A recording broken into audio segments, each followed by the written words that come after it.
Καλημέρα σας και νομίζω τώρα είμαστε κανονικά live.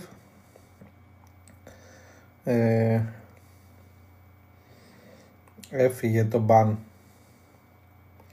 που μου έβαλε το TikTok.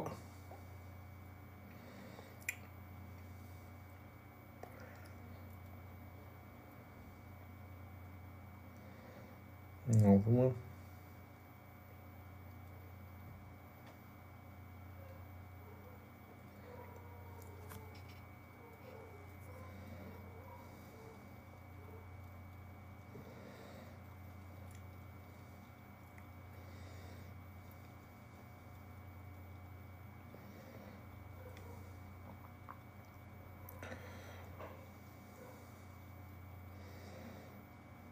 Καλώς ήρθατε όλοι, σιγά σιγά.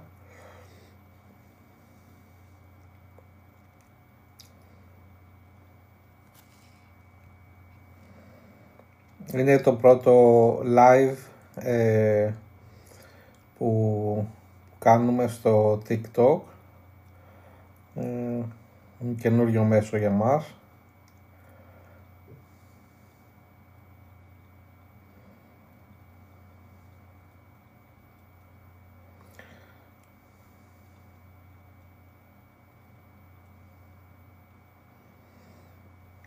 Ήρθε και η Νατάσα. Η Νατάσα είναι μια από τις ψυχολόγους μας. Γεια σου Νατάσα. Καλημέρα.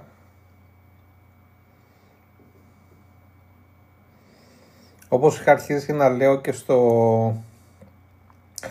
στην προηγούμενη προσπάθεια να γίνει το live, η ιδέα είναι να κάνουμε μια συζήτηση, να απαντήσω ερωτήσεις. Δεν έχω να σας παρουσιάσω κάτι. Για παρουσιάσεις κάνουμε σεμινάρια ή webinars.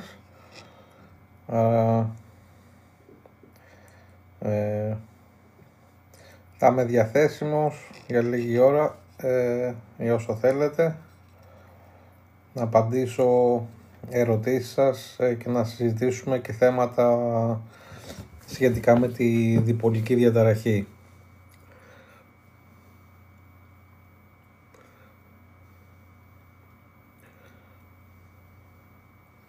Βλέπω έτσι κάποιες γνωστές παρουσίες.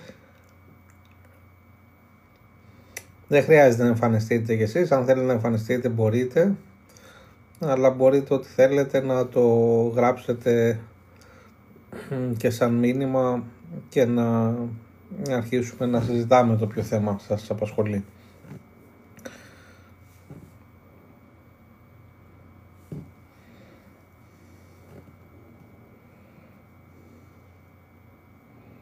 Καλημέρα Νίκη, Ιωάννα. Να δω ποιοι άλλοι έχουν πει. Ο Γιώργος, ο Οδυσσέας, Κωνσταντίνος, ο Νίκος, η Μαρία,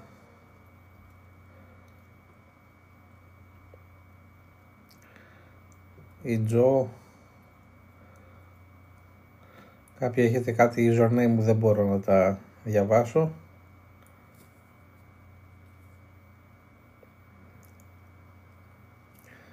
Ναι, Τζο, τα σεμινάρια τα μπορείτε να γραφτείτε στο εδωμαζί.gr, όπου εκεί ανακοινώνουμε σεμινάρια και να βλέπετε και τη σελίδα και της εδώ και του Bipolar Lab. Έχουμε κάποια webinar τα οποία είναι ήδη έτοιμα, φτιαγμένα, που λειτουργούν πιο πολύ σαν ηλεκτρονικά μαθήματα, που θα τα βρείτε στο Bipolar Lab Academy, στο διπολικό μας σχολείο. Η διεύθυνση είναι bipolarlab.edu.gr. Τώρα οργανώνουμε λίγο καλύτερα τα site ώστε να βρίσκετε πιο εύκολα τα πάντα και μέσω του Bipolar Lab και μέσω της εδώ.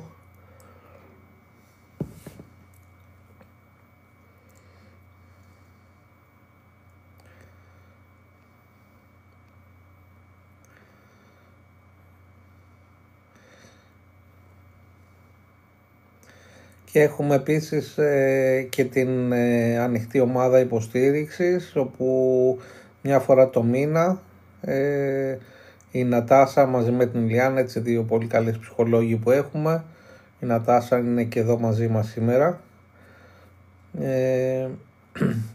συντονίζουν αυτή την ομάδα για όλους όσους θέλουν να μοιραστούν εμπειρίες όσο αφορά τη διπολική διαταραχή και να κάνουν νέους φίλους και γνωριμίες.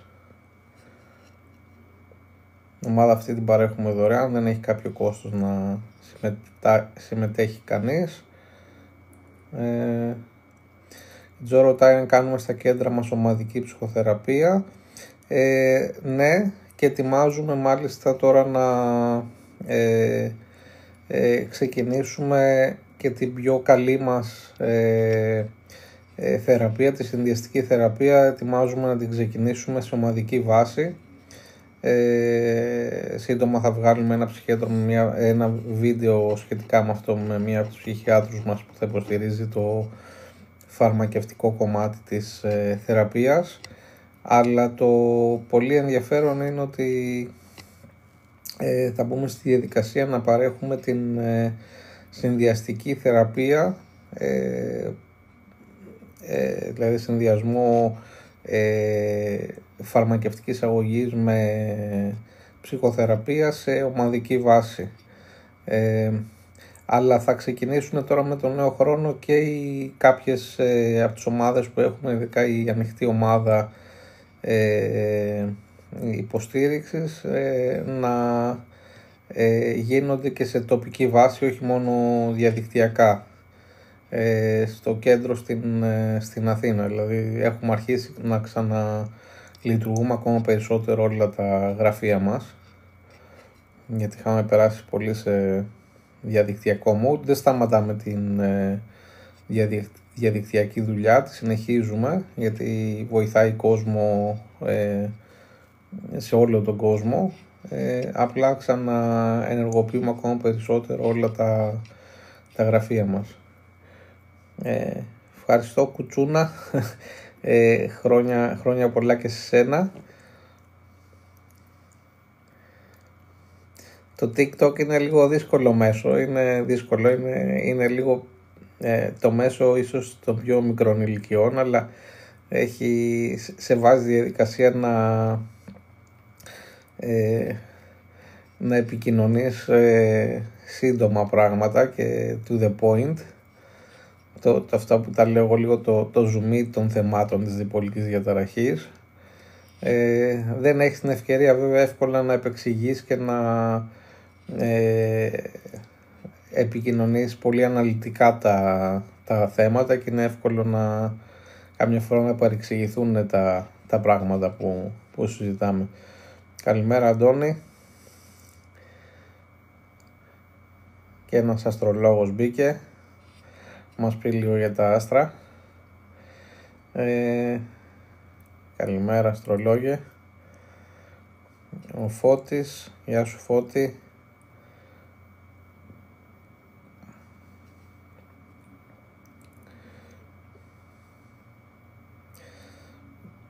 Καλημέρα Τάσο, χρόνια πολλά και σε σένα.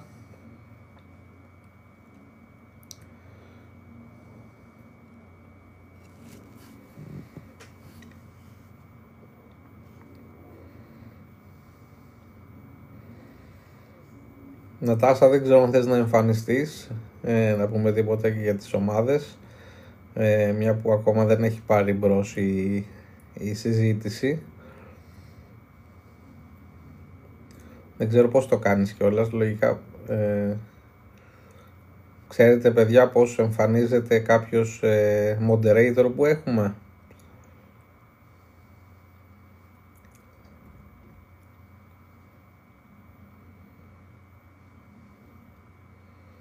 Να δω μήπως μπορώ να σε βγάλω εγώ, δεν ξέρω, για να δω.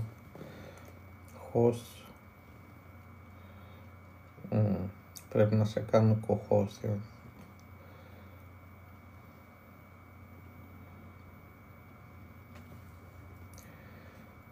Όχι.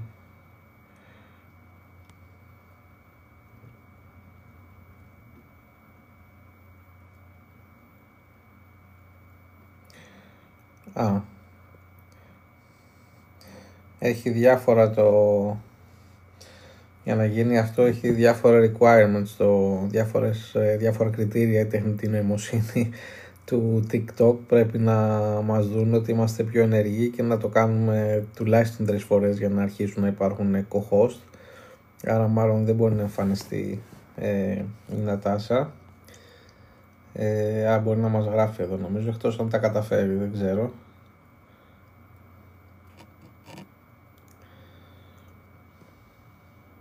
Δεν πειράζει Νατάσα, νομίζω είναι κλειδωμένο.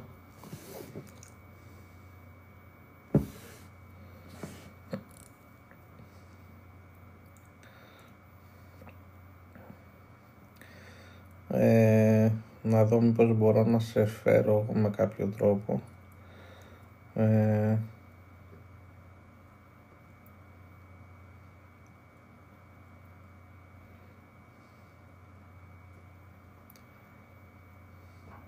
Η Κουτσούνα μας ρωτάει περί κατάθλιψης και μιας αγωγής που παίρνει. Δεν μπορώ να μιλήσω ατομικά για τις θεραπείες σας, γιατί δεν σας έχω εξετάσει, δεν σας έχουμε αναλάβει σε επίπεδο θεραπείας, αλλά μπορώ να πω 2 πράγματα. Είναι σημαντικό να ακολουθήσετε την θεραπεία που σας έχει δώσει ο ψυχίατρός σας. Τα αντικαταθλιπτικά θέλουν λίγο χρόνο μέχρι να λειτουργήσουν, αλλά είναι επίσης σημαντικό όταν και αν μπορείτε αυτό να το συνδυάζετε πάντα με ψυχοθεραπεία, είτε έχετε μονοπολική είτε έχετε διπολική κατάθλιψη, ώστε να καταλαβαίνετε λίγο και πώς ξεπερνάμε μια κατάθλιψη χωρίς διπολική διαταραχή, που δεν είναι κάτι το οποίο τα φάρμακα μπορούν να στο μάθουν, αλλά και πολύ σημαντικά να μάθετε και να καταλάβετε και το μηχανισμό της κατάθλιψης, ώστε να μην ξαναέχουμε υποτροπή σε κατάθλιψη. Γενικά τα καταθλιπτικά επεισόδια, γενικά όλα τα επεισόδια στις διαταραχές διάθεσης έχουν τον δικό τους κύκλο ζωής, άρα ή με θεραπεία ή χωρίς ξεπερνιούνται. Με τη θεραπεία ελπίζεις αυτός ο κύκλος ζωής να είναι μικρότερος, άρα αν να κρατήσει ένα καταθλιπτικό επεισόδιο 3 μήνες ή 6 μήνες, περιμένεις με τη θεραπεία αυτό το πράγμα να αναρρώσει γρηγορότερα, αλλά το πιο σημαντικό είναι μετά αυτό να μην συνεχίσει να γίνεται, έτσι. Άρα και γι' αυτό εμείς τονίζουμε, πέρα από την σωστή θεραπεία της κρίσης και τη σωστή ανάρρωση, είναι πολύ σημαντικό η θεραπεία μετά, πολλές φορές και η φαρμακευτική αγωγή και η ειδική ψυχοθεραπεία, να συνεχίζει με τέτοιο τρόπο ούτως ώστε να μην ξανά έχουμε υποτροπή. Το θέμα της υποτροπής είναι σίγουρα πολύ πιο σημαντικό σε διπολικές καταθλίψεις και σε διπολικές διαταραχές παρά σε απλές καταθλίψεις, αλλά ακόμα και οι απλές καταθλίψεις, οι πιο, ας το πούμε έτσι, μονοπολικές, πώς τις λένε, που δεν έχουν ιστορικό υπομανίας ή μανίας, έχουν και αυτές στάση υποτροπής, έτσι. Επομένως ακόμα και στις μονοπολικές καταθλίψεις μας απασχολεί το θέμα και της σωστής ανάρρωσης, αλλά και να μην συνεχίσουν υποτροπές. Οι υποτροπές δεν βοηθάνε στο να έχουμε καλή πορεία, και δυστυχώς οι υποτροπές μαθαίνουν τον οργανισμό να αρρωσταίνει και να υποτροπιάζει πιο εύκολα, έτσι. Τώρα όσο αφορά τα συγκεκριμένα φάρμακα που χρησιμοποιεί ο καθένας, δεν έχουμε γνώσεις για κατηγορίες που δουλεύουν καλύτερα, αλλά αυτό έχει να κάνει με το ιστορικό του καθένα, έχει να κάνει με το τι ανταπόκριση έχει δει ο καθένας σε διαφορετικές αγωγές στο παρελθόν, και σίγουρα έχει να κάνει με το πώς σας βλέπει και ο ψυχίατρός σας μαζί με τον ψυχολόγο σας να προχωράτε και να βελτιώνεστε, έτσι. Το καλό είναι ότι έχουμε πάρα πολλές αγωγές πλέον, όπου αν κάποια δεν λειτουργεί ή δημιουργεί παρενέργειες, μπορεί να αντικατασταθεί, Έτσι. Το βασικό πρόβλημα που έχετε και σε μονοπολικές και σε διπολικές καταθλίψεις είναι λίγο η έλλειψη ελπίδας ότι αυτό το πράγμα θα θεραπευτεί, και αυτό καμιά φορά μπορεί να οδηγήσει σε απελπισία και σε βιαστικές κινήσεις και στην αποδόμηση της συστηματικής θεραπείας, δηλαδή τα παρατάτε, ενώ ξέρουμε ότι για να δουλέψει οποιαδήποτε θεραπεία, και φαρμακευτική αγωγή και ψυχοθεραπεία, αλλά και ο συνδυασμός τους, χρειάζεται μια συστηματικότητα και μια σταθερή παρακολούθηση. Έτσι. Θεραπευόμενοι οι οποίοι είτε λόγω απελπισίας είτε λόγω προσωπικών άλλων αποφάσεων, επιλογών, χαλάνε τη συστηματικότητα της θεραπείας τους, δυστυχώς ξέρουμε ότι αργούν πιο πολύ να αναρρώσουν. Θα αναρρώσουν και αυτοί, επειδή όπως είπα τα επεισόδια στη διάθεση κάνουν κύκλους, είτε κάνεις θεραπεία είτε όχι, αλλά το θέμα είναι ότι αν γίνει ανάρρωση από μόνη της, χωρίς σωστή θεραπεία και εκτός σωστού πλαισίου, ο κίνδυνος να συνεχίσουν οι υποτροπές είναι πάντα πολύ μεγάλος. Έτσι, άρα εμείς πάντα τονίζουμε ότι όσο μπορείτε να είστε ok με τους γιατρούς και τους ψυχολόγους σας και να είστε σταθεροί στην προσπάθειά σας να αναρρώσετε. Αυτό είναι το πολύ σημαντικό, και να κρατάτε σίγουρα την ελπίδα και τον εαυτό σας ασφαλή, γιατί δυστυχώς και η μονοπολική και η διπολική κατάθλιψη οδηγούν σε κακές σκέψεις, πολλές φορές σε πλάνα για να κάνουμε κακό στη ζωή. Αυτό είναι κάτι το οποίο κατά κανόνα θα περάσει. Έτσι. Αυτό που πρέπει να κρατήσετε στο μυαλό σας είναι πώς θα διατηρηθείτε καλά εφόσον περάσει και πώς δεν θα ξαναυποτροπιάσετε.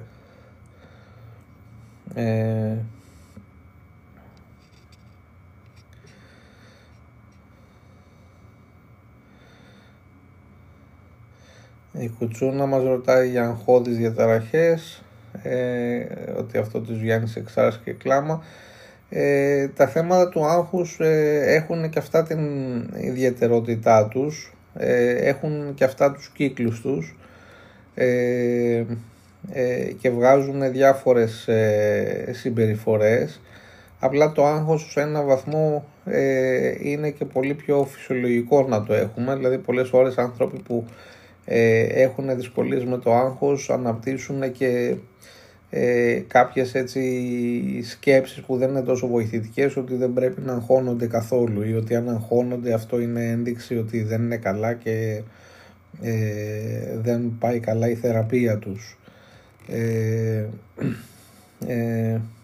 Όπου εδώ πέρα, ναι, εδώ θέλουμε πολύ πιο συστηματική ψυχοθεραπεία.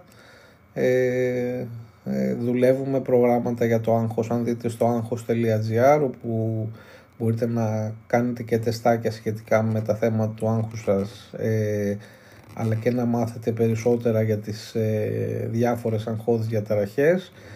Αν η αγχώδης διαταραχή και το άγχος βρίσκεται και μέσα στα πλαίσια μιας διπολικής ή καταθλιπτικής διαταραχής, εκεί συνήθως χρειάζεται συνδυαστικά και φαρμακευτική αγωγή. Η προσέγγιση αρχίζει να γίνεται λίγο πιο πολύπλοκη, και συνήθως όταν έχουμε μια αγχώδη διαταραχή στα πλαίσια μιας διαταραχής της διάθεσης, επηρεάζεται πολύ το θέμα του άγχους και με το επεισόδιο με το οποίο βρισκόμαστε. Δηλαδή συνήθως σε καταθλιπτικά επεισόδια οι αγχώδεις διαταραχές γίνονται πολύ πιο επιβαρυντικές και ενεργοποιούνται πολύ τα συμπτώματά τους, ενώ σε υπομανίες, σε ανεβάσματα ελαφριά ή ακόμα και σε μανίες, αλλά πιο πολύ σε υπομανίες, βλέπουμε ότι τα θέματα του άγχους κάπως σβήνουν, αλλά αυτό δεν σημαίνει ότι θεραπεύονται.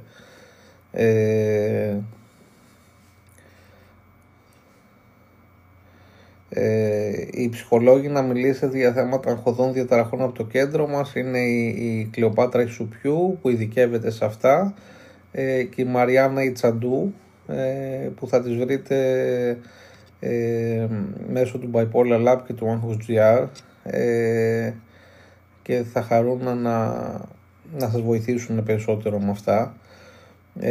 Η ιδιαιτερότητα που έχουν αυτά λίγο τα θέματα σε πλαίσιο πάλι διπολικής διαταραχής είναι ότι δεν έχεις πάντα την ίδια άνεση ή ευκολία να χρησιμοποιήσεις φαρμακευτικές αγωγές. Παρόλα αυτά, πολλές από τις αγωγές που χρησιμοποιούνται σε πλαίσιο σταθεροποίησης της διπολικής διαταραχής έχουν, που συνήθως είναι αντιψυχωσικές αγωγές, έχουν και αγχολητική δράση, άρα έμεσα κατά κάποιο τρόπο ανταποκρίνονται. Ο Αλέξανδρος μας ρωτάει για τους συγγενείς των διπολικών. Αυτό είναι ατομικό στον καθέναν. Οι περισσότεροι ασθενείς μας καταλήγουν να τα πηγαίνουν καλά με τη φαρμακευτική αγωγή για να ανταποκρίνονται και να μην έχουν προβλήματα. Έτσι, όλη η ουσία από ένα σημείο και μετά της προφυλακτικής, φαρμακευτικής και συνδυαστικής θεραπείας είναι να λαμβάνεις τη θεραπεία χωρίς να σε πειράζει και να σε διατηρεί καλά, και αυτός είναι ο στόχος πάντα στο τέλος ημέρας της κατάληξης στην προφυλακτική θεραπεία. Δηλαδή προφυλακτική θεραπεία η οποία ενώ κάποιος έχει αναρρώσει από επεισόδιο, δημιουργεί παρενέργειες ή δημιουργεί προβλήματα, σημαίνει ότι δεν είναι σωστή και θέλει διαφορετική ρύθμιση. Κατά κανόνα οι περισσότεροι ασθενείς με διπολική διαταραχή θα ανταποκριθούν καλά στις σωστές φαρμακευτικές αγωγές. Δεν είναι το ίδιο καλή ανταπόκριση πολλές φορές πιο ψυχοσικές διαταραχές, ακόμα και αν κάμια φορά χρησιμοποιούνται εκείνα φάρμακα, αλλά δεν ισχύει αυτό για τη διπολική διαταραχή.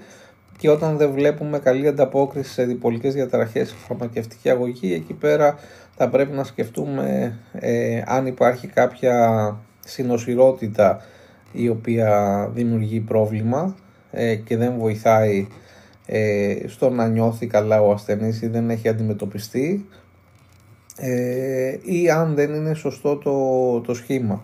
Έτσι, η σωστή ψυχοθεραπεία στα πλαίσια της φαρμακευτικής αγωγής τα κοιτάει όλα αυτά τα πράγματα, ασχολείται με το πώς ερμηνεύει και βιώνει ο ασθενής την φαρμακευτική του αγωγή, και μαζί με τον ψυχίατρο ή την ψυχίατρο κοιτάμε πάντα να έχουμε καλή συνεργασία με την θεραπεία. Δηλαδή θεραπεία η οποία δεν λαμβάνεται σωστά, είναι όσο και καλή να είναι, πάντα θα είναι λιγότερο αποτελεσματική και βοηθητική. Έτσι, άρα μας νοιάζει το βίωμα του ασθενή με την θεραπεία του και με τη φαρμακευτική και την ψυχοθεραπευτική να είναι κατά κανόνα καλό. Έτσι.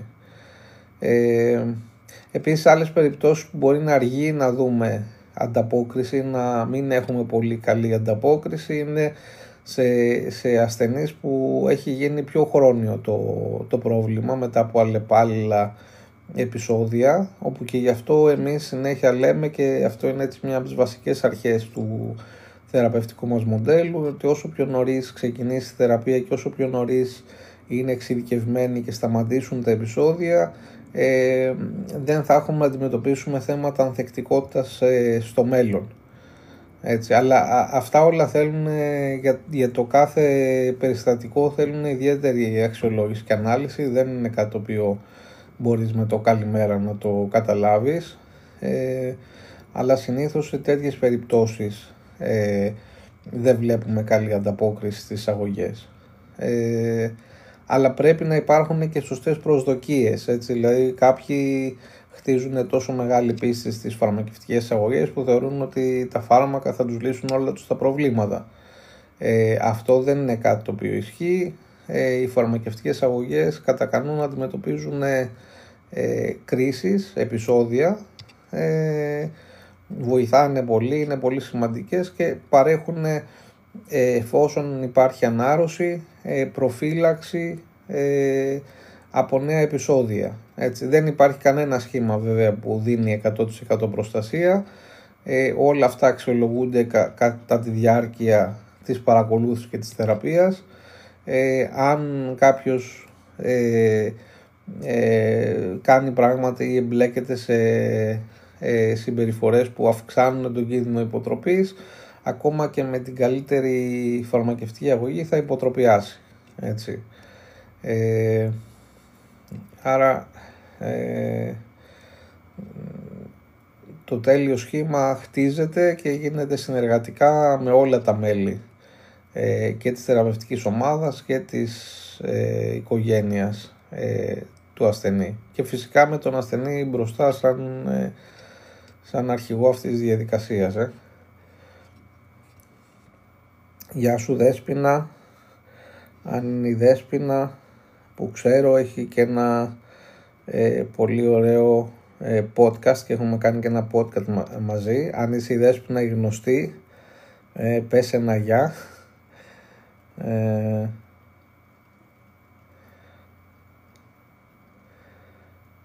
Για να μην αναφέρομαι, πρέπει να είσαι η Δέσποινα γνωστή. Αν όχι, θα μιλήσω άλλη φορά για το podcast σου.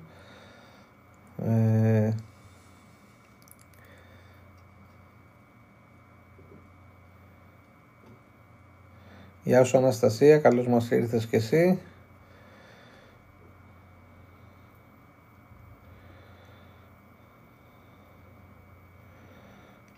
Το TikTok σήμερα είναι καλό μαζί μου.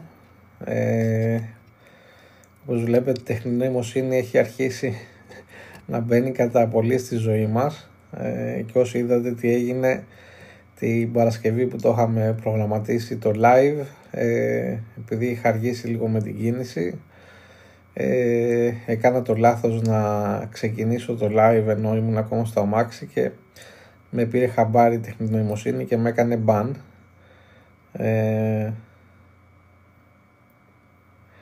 Η Δέσποινα λέει είναι γνωστή αλλά δεν έχουμε κάνει podcast. Χαίρομαι που είσαι γνωστή Δέσποινα, αλλά είχα στο μυαλό μου κάποια άλλη Δέσποινα με την οποία έχουμε κάνει podcast. Είναι το Γιατί Όχι. Είναι ένα podcast που είχαμε κάνει με το Στέλιο Ανατολίτη και είχαμε τον ηθοποιό stand-up comedian που είναι διπολικός. Ναι, Κουτσούνα, σας ευχαριστώ για τα καλά σου λόγια, αλλά εγώ φταίω, είναι όλη η δικιά μου ευθύνη.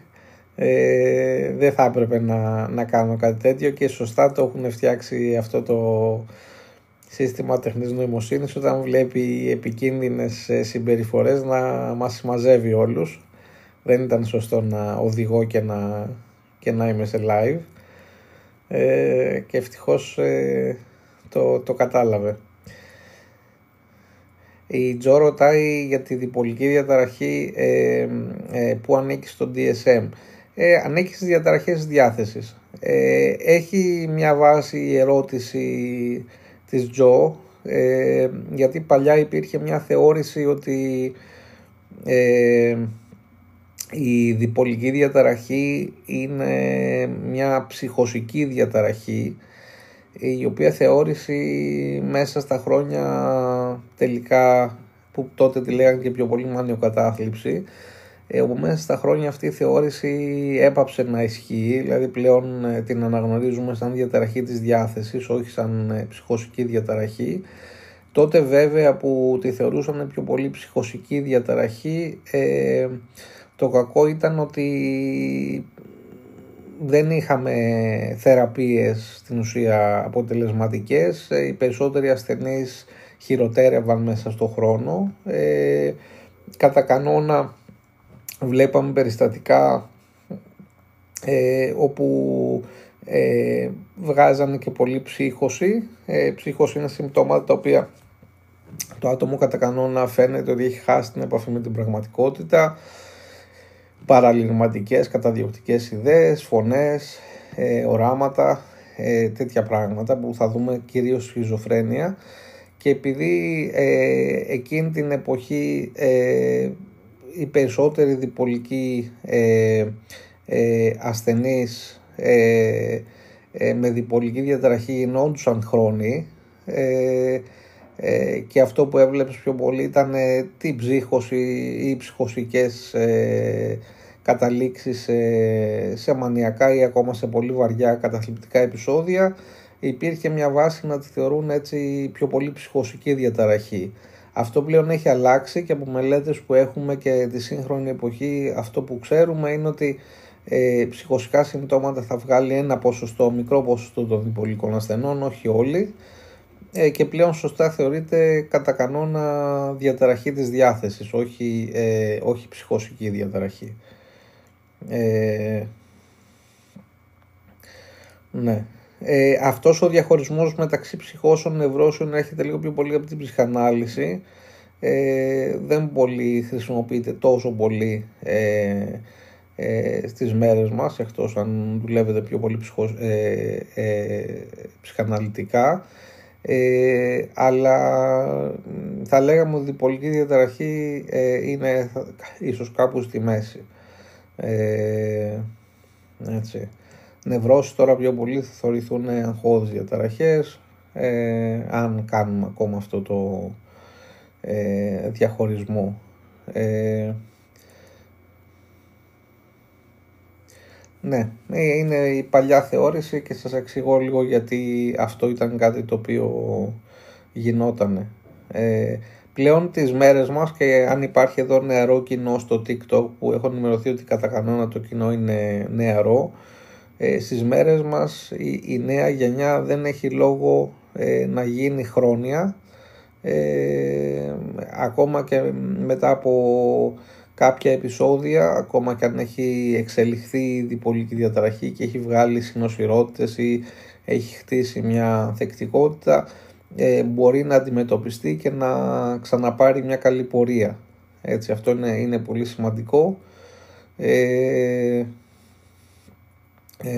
Αλλά ακόμα για ασθενείς που έχουν πολύπλοκες συνοσυρότητες ή έχουν κάνει τόσα πολλά επεισόδια που έχει γίνει πιο χρόνια η διπολική τους διαταραχή, οι θεραπείες που έχουμε δεν φέρνουν ανάρρωση απαραίτητα, έτσι. Δηλαδή ακόμα ασθενείς αυτών των προηγούμενων δεκαετιών που έχουν δυστυχώς εξελιχθεί, οι θεραπείες βοηθάνε αλλά δεν φέρνουν πλήρη ανάρρωση, έτσι. Η Τζο αναφέρεται λίγο πάλι στο θέμα της οριακής και της διπολικής. Ναι, δεν θα έπρεπε να τα βλέπετε αυτά χωριστά, η αλήθεια είναι λάθος. Η δικιά μας προσέγγιση παίρνει πολύ υπόψη τα θέματα του χαρακτήρα. Πρέπει πάντα όταν δουλεύεις με έναν άνθρωπο που έχει ένα πρόβλημα στη διάθεσή του να αξιολογείς και τη δομή του χαρακτήρα, γιατί η δομή του χαρακτήρα θα επηρεάσει πολλά πράγματα. Η οριακή διαταραχή είναι μια από τις δομές των χαρακτήρων, όπου πολλές φορές συσχετίζεται ή συνυπάρχει με τη διπολική διαταραχή ή με κάποιους τύπους διπολικής διαταραχής. Αυτό το λεγόμενο cluster B που λέτε είναι έτσι κάποιες δομές χαρακτήρα που είναι έτσι λίγο πιο συναισθηματικές, βρίσκονται σε αυτό που λέμε το διπολικό φάσμα. Άλλες διαταραχές που έχουμε εκεί μέσα χαρακτήρα είναι η ναρκισσιστική, που είναι εξίσου δύσκολη, ίσως και πιο δύσκολη από την οριακή και επικίνδυνη σαν συνοσυρότητα. Η αντικοινωνική, η παραβατική, η ψυχοπαθητική και η ιστριονική. Έτσι, άρα αυτές είναι κάποιες δομές πιο δραματικών συναισθηματικών χαρακτήρων που συνήθως συνυπάρχουν με κάποιες, όχι με όλες τις διπολικές διαταραχές. Έτσι, αυτές όλες τις δομές του χαρακτήρα θα εμφανίζουν ως ένα βαθμό μια υποκλινική διπολική συμπτωματολογία. Μπορεί να υπάρχουν και να συνυπάρχουν μαζί με κάποιους τύπους διπολικής διαταραχής και θέλουν μια έτσι από μόνοι τους λίγο διαφορετική αντιμετώπιση, αλλά πάλι η ιδέα είναι και το άτομο να καταλάβει λίγο αυτή τη δομή του χαρακτήρα, αν τον χαρακτηρίζει, και να δουλευτούν αυτά τα στοιχεία. Αυτές συνήθως οι δομές χαρακτήρα δουλεύονται ψυχοθεραπευτικά, όχι τόσο πολύ φαρμακευτικά σε αντίθεση με τη διπολική, αλλά και οι αγωγές της διπολικής διαταραχής όταν είναι σωστές βοηθάνε κάποια από τα στοιχεία αυτών των διαταραχών προσωπικότητας χωρίς να τις θεραπεύουν. Έτσι, αυτές συνήθως όταν υπάρχουν, που βασίζονται κυρίως σε τραυματικά παιδικά βιώματα, κάνουν την θεραπεία της διπολικής διαταραχής πάρα πολύ δύσκολη, και πολλές φορές αν δεν αντιμετωπιστούν και αυτές σωστά, που έχουμε εξειδίευσει και τις δουλεύουμε αυτές τις διαταραχές, αν δεν αντιμετωπιστούν και αυτές σωστά, δεν θα δούμε καλή εξέλιξη στη διπολική διαταραχή. Έτσι, είναι από τα πιο δύσκολα θέματα που μπορούμε να έχουμε μαζί με μια διπολική διαταραχή. Πιο παλιά προσπαθούσαν να τα διαχωρίσουν αυτά και είχες ασθενείς που σου λέγανε δεν έχω διπολική, έχω οριακή, αλλά είναι λάθος αυτός ο διαχωρισμός. Πρέπει να τα βλέπεις μαζί αυτά τα πράγματα και πρέπει να τα παίρνεις υπόψη σου εξ αρχής. Ο Τάσος ρωτάει κάτι πολύ ωραίο. Ναι, φυσικά και συνίσταται, δεν μπορεί να είναι το μόνο μέσο θεραπείας, εξαρτάται βέβαια τι ομαδική ψυχοθεραπεία κάνει κανείς.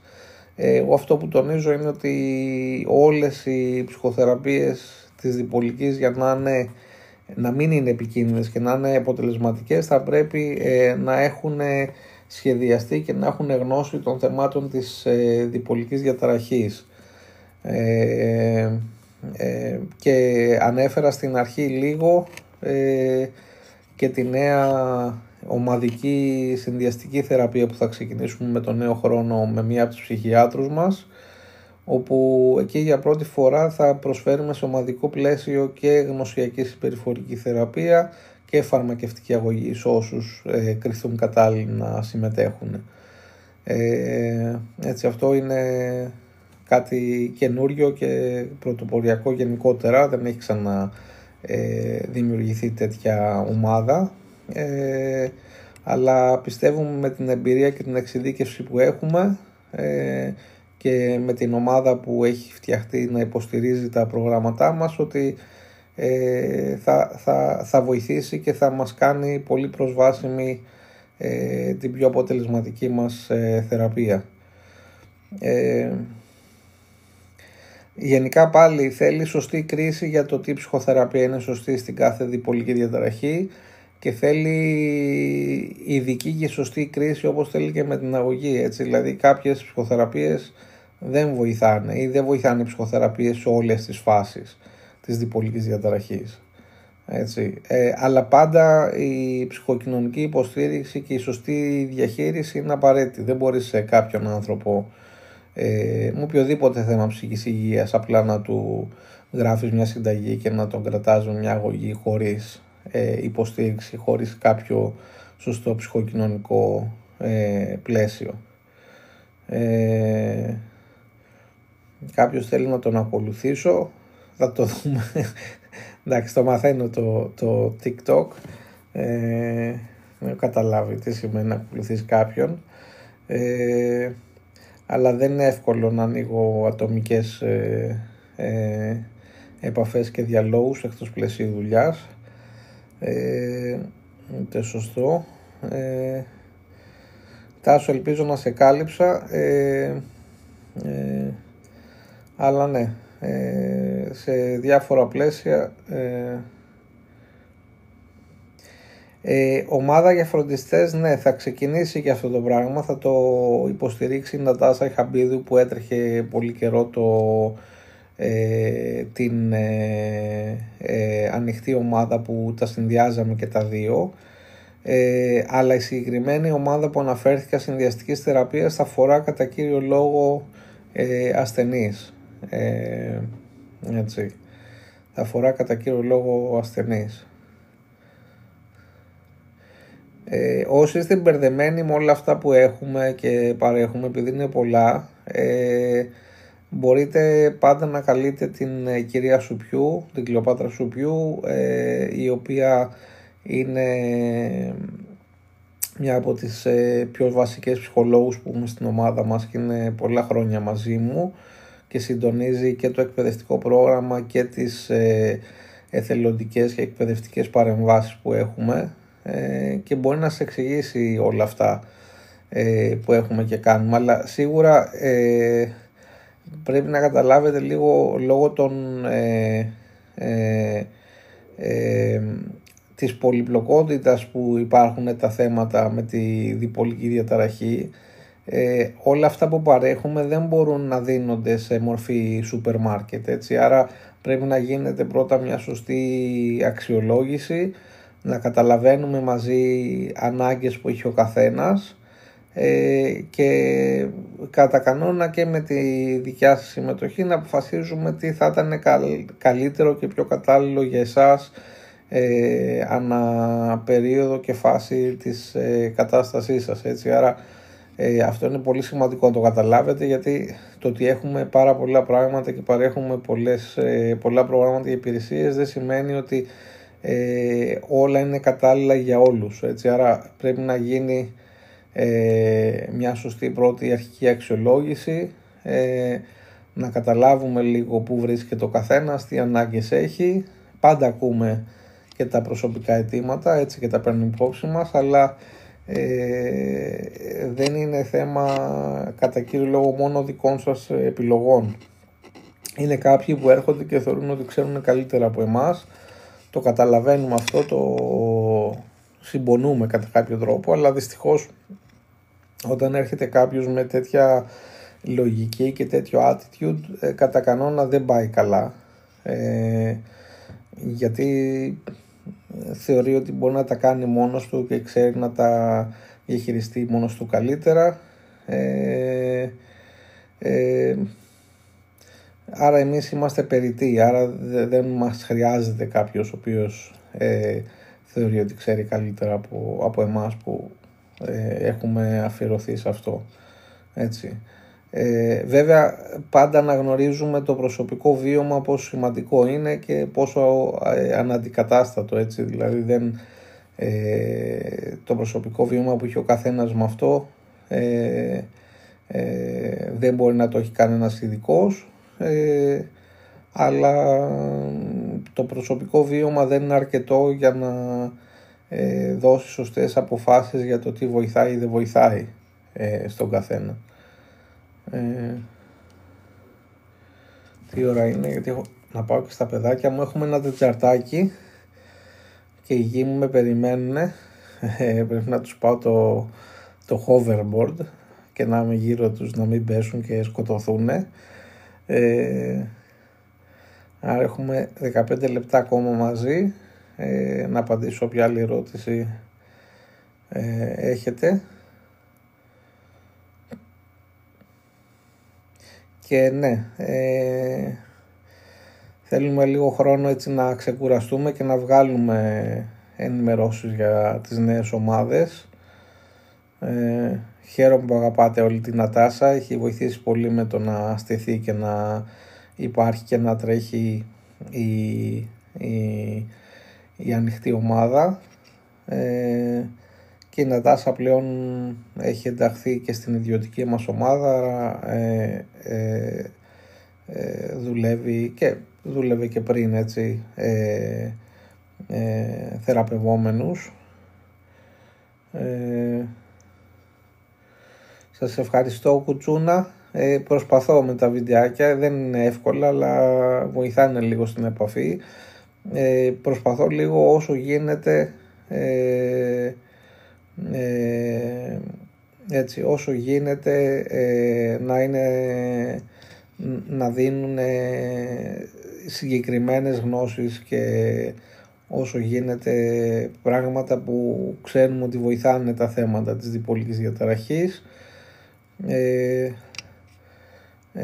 Αναγκαστικά φιλτράραμε λίγο τα σχόλια, γιατί είχαν αρχίσει κάποιοι να γίνονται κάπως τοξικοί. Η αλήθεια είναι δεν έχω χρόνο για να ασχολούμαι με τοξικές συμπεριφορές εκτός πλαισίου δουλειάς. Επιτρέπουμε σχόλια, αλλά πλέον επιτρέπουμε σχόλια τα οποία δεν είναι τοξικά και έχουν σαν στόχο να βοηθήσουν την περαιτέρω γνώση και βοήθεια ανθρώπων με διπολική διαταραχή. Μας χαλάει λίγο τον αλγόριθμο και το popularity αυτό το σύστημα, αλλά πραγματικά προτιμώ ο χρόνος μου να πηγαίνει σε ανθρώπους που θέλουν τη βοήθειά μας και συνεργάζονται καλά μαζί μας, παρά σε ανθρώπους που έχουν μάθει ή τους αρέσει να συνδέονται με έναν τοξικό επιθετικό τρόπο, το οποίο δεν βοηθάει κανέναν. Έτσι.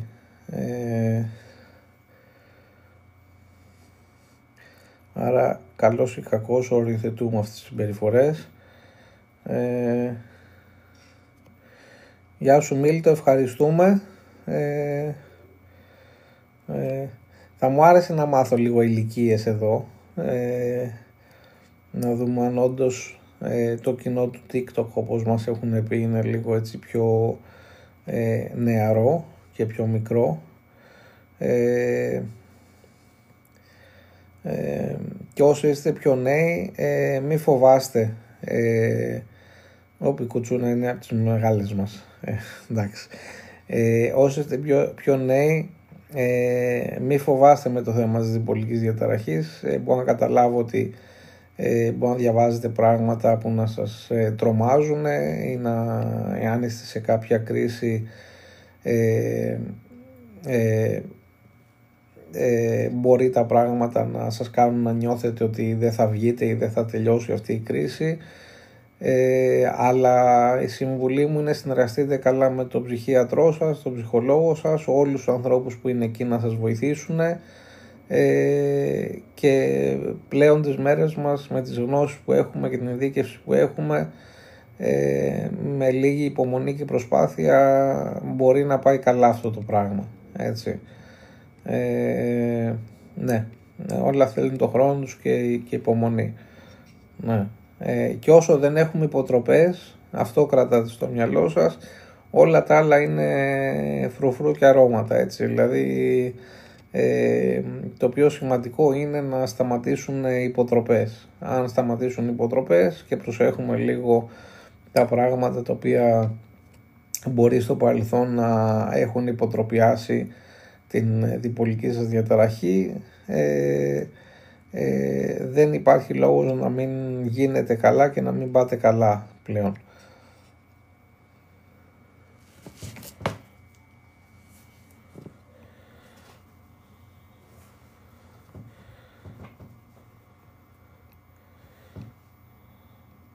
Ήρθε και ένα μήνυμα, για να δω, να διαβάσω το μήνυμα. Το μαθαίνω και εγώ το TikTok, παρόλο που ήμουν από μικρός με την τεχνολογία, λίγο κάπως τα χρόνια έχουν αρχίσει να με πιάνουν και εμένα, αλλά δεν το βάζω κάτω.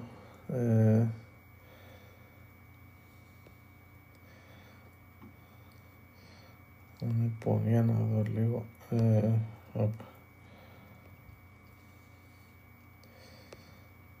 Από τώρα χάθηκα, άνοιξα.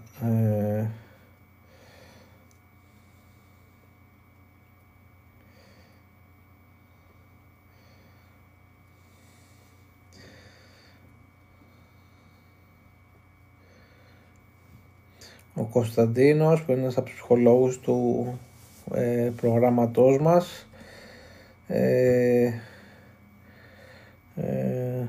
μας αναφέρει, ναι, ότι μπορεί να αποτελεσματική θεραπεία και σε μικρότερη ηλικία. Ναι, έχουμε άλλα θέματα σε πιο μικρές ηλικίες. Εγώ τους πιο νεαρούς διπολικούς ασθενείς κατά ένα έτσι ενδιαφέρον τρόπο τους βλέπω και τους χαίρομαι υπό την έννοια ότι είναι πολύ πιο μάγκες, ζουν σε άλλη εποχή, μαθαίνουν πιο πολλά από το YouTube, το ίντερνετ, διαβάζουν, το στίγμα λίγο δεν είναι τόσο δυνατό μέσα τους. Εντάξει, στην αρχή μπορεί να είναι και αυτή σε κάποια άρνηση, είναι κρίμα που μπορεί ακόμα να χρειάζονται να βιώσουν και 2 και 3 επεισόδια για να αρχίσουν να αποδέχονται ότι έχουν διπολική διαταραχή. Δεν θα έπρεπε, δηλαδή θα έπρεπε μετά το πρώτο επεισόδιο, μετά την πρώτη συνήθως μανιακή κρίση, αλλά δεν είναι εύκολο, αλλά εκεί πρέπει, η αλήθεια είναι, να γίνει πάρα πολύ ειδική και εντατική θεραπεία, η οποία από μελέτες που έχουμε σε πρώιμες ενάρξεις, όταν υπάρχει αυτή η πολύ ειδική συστηματική θεραπεία, μπορεί να δώσει πολύ καλύτερη πορεία μετά. Έτσι. Και να μην είναι θεραπευμένη η διπολική διαταραχή. Εντάξει, άρα εφόσον διατηρείται η προφυλακτική θεραπεία, έτσι, και δεν έχουμε υποτροπές,